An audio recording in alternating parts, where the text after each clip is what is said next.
Is that right? Yeah, exactly. TDS Mob, dope for the folks. There you go. That's what I'm talking about. That's Spin City back when it was that was Green Eyed Jimmy, my dude. Yeah, the Source, 60 Linian Street. I recognize that because that was in Cambridge. No, it was the Cabot House, right? I was right. gonna say I recognize that because I used to work up around Cambridge, and that was one of the Harvard dorms. Yeah, MOV, Fame, Death Row. Yeah, 3D Crew, that's right? the one I was talking about. And Boston Goes Deaf. Yep. And they have the list. Yep. Word on the street. Yep. So that's one of the first original Source magazines. So for those of y'all who don't know, the Source magazine created out of the Harvard University dorm rooms by two young white cats that I got to know, which was Dave Mays, who went by the name of Go-Go Dave, and John Schechter. And I forget what we called John Schechter at that time, but he did have a nickname. I just can't call it right now.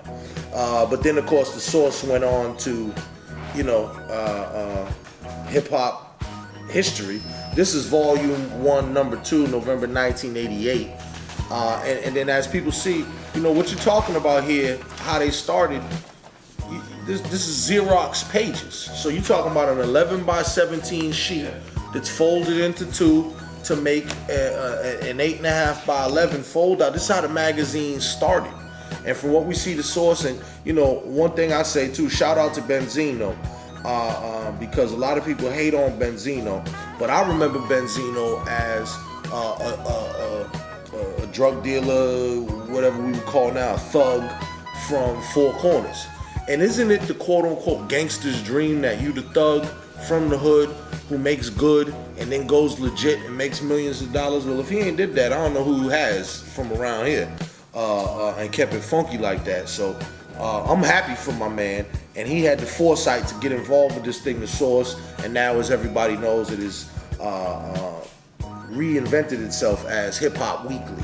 So you're looking at the origins right here, the Source, out of this record right here that my man just handed me from an old 88.9 at night, and you talking about stamped with the stamp from my man Terrence Clark at his Beacon Street address, which was Emerson, WERS College. My man T. Clark, DJ T. Clark, who did Rap Explosion on ERS, which was the first hip hop show there. So yeah, I thank you for that. That's dope. How about that, right? Yeah, that's dope.